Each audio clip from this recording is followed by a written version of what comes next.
It's been more than 20 months since masks became mandatory in Toronto in all enclosed public spaces, and 17 months since they became mandatory throughout the province. Now a big change is happening this Monday when masks can come off in most indoor settings, including provincially funded schools, making Ontario one of the last provinces to lift the mandates. Joining us live tonight with reaction, Jason Bradshaw, a science teacher with the Peel District School Board, Sophia Alexanian, a TDSB high school student with the group Ontario Students for COVID Safety, and Leila Stamatakis with the group Ontario Families Coalition. Thank you all for being here. Leila, I want to start with you because your perspective is one perhaps we have heard less frequently. What I mean in terms of a very loud voice, but it is something the group you're involved with feels very strongly about. You're happy about this news. Share with us your feelings and your thoughts. Sure. Thank you for having me.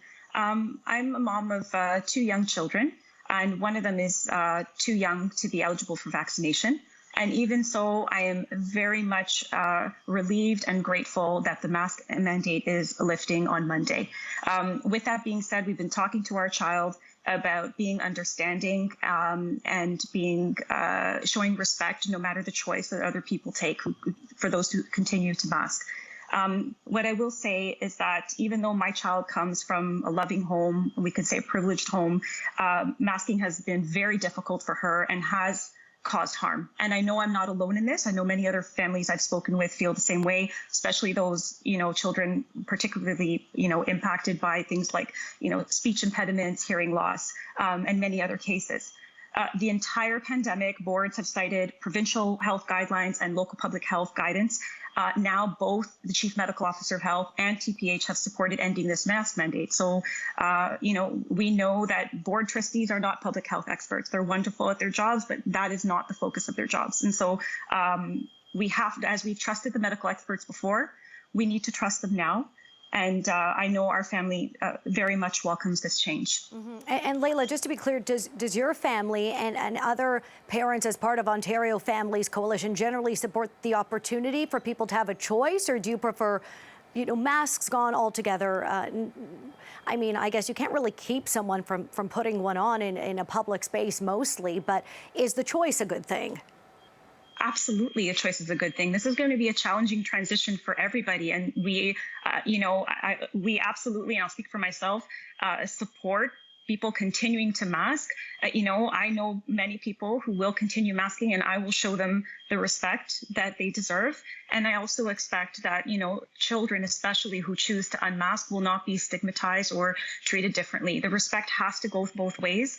I've been seeing some of the trustees prepare, images, posters that are going to go up in the school with an image of a person masked versus unmasked, and encouraging that messaging of respect. And I think that's wonderful. And that's definitely something I know that our group of parents does support. Okay, thank you so much for that, Leila. I'm going to go to you, Mr. Bradshaw, Jason Bradshaw, a science teacher with the Peel District School Board, who we speak to quite frequently. So, Mr. Bradshaw, on Monday, you're going to return from March break, and you have the choice, and your students have a choice to put on a mask or not. How does that make you feel?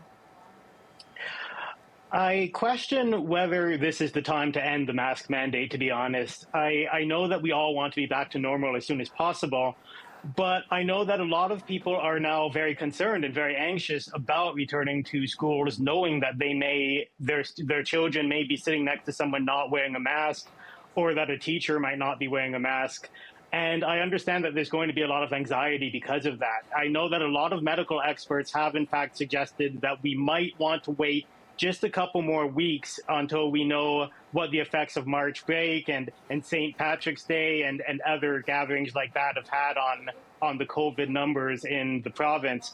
So I think it's something that we should consider maybe giving a little bit more time to.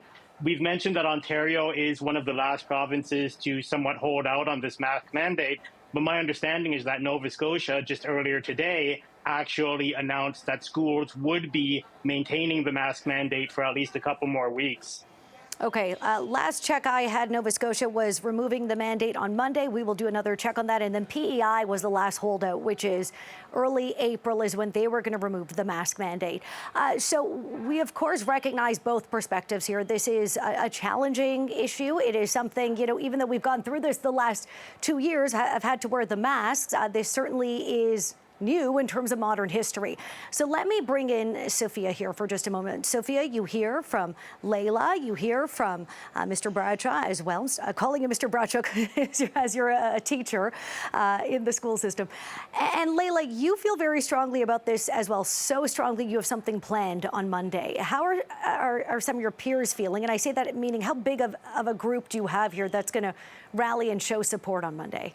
Yeah, of course. So Monday, we're having a walkout. Ontario Students for COVID Safety is having a walkout at 11 a.m. And so far, there's been so much support from all over Ontario. Like, I never thought I would be meeting so many young organizers, so many parents who want to help their young children organize.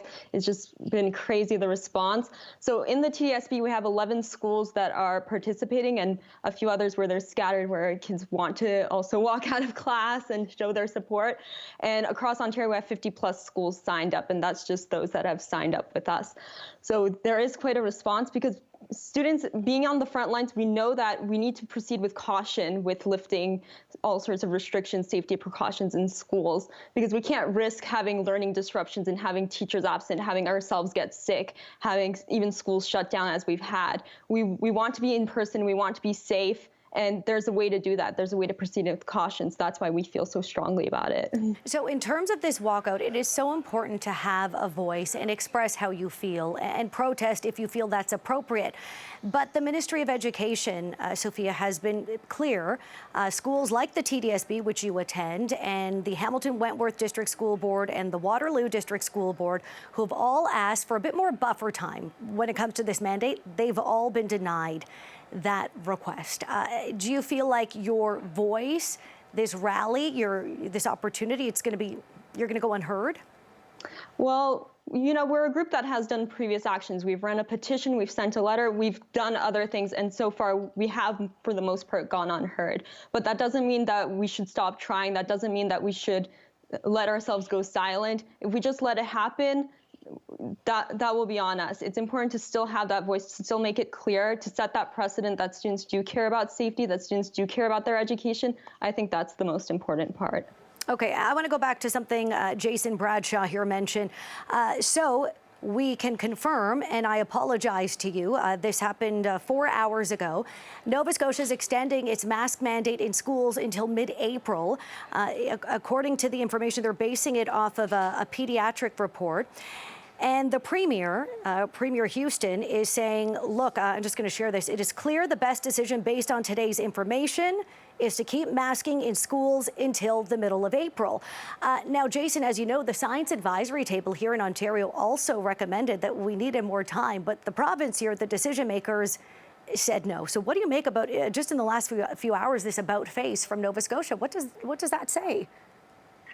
It says to me that they're open to listening to the science and the latest information and to being cautious. I know that Premier Ford has said that he has been called the most cautious leader during this pandemic, but we do have to keep in mind that each province has a different situation. Ontario is obviously the most populated province with the highest population density. So of course it's important for us to take every precaution possible. In a lot of ways, we have the most to lose.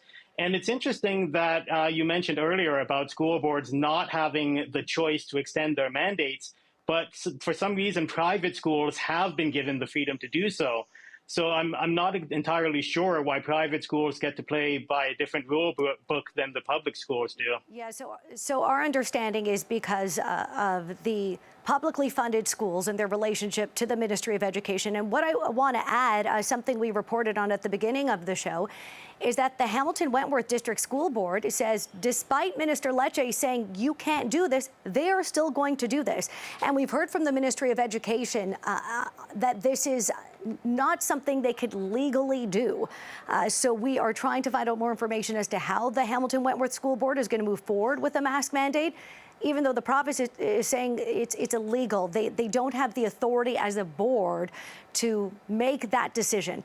Layla, let me come back to you here. Hearing that schools like the Hamilton Wentworth District School Board are trying to enforce a mandate on their own. Hearing that Nova Scotia, the province of Nova Scotia, in an about face, has extended their mask mandate. How does that make parents like you feel, where you say your child has been harmed by the mandate? It makes me concerned. And also, we've been spending a lot of time preparing her for this change, because it will be a change for her, a welcome one, but a transition. And, you know, I want to note, like, our family has been particularly impacted by COVID. Our youngest child was hospitalized with low oxygen at the beginning of the pandemic. We've had a family member die in long-term care while we said goodbye on FaceTime. We do not take this lightly. With that being said, we strongly feel that it should be a choice at this time. Layla, Jason, Sophia, want to thank you all for taking part in really a respectful debate here. Certainly it's a challenge and a personal decision that many people have to make come Monday, so we appreciate you sharing your thoughts with us. Thank you all tonight. Thank you. Thank you. Of course, thank you.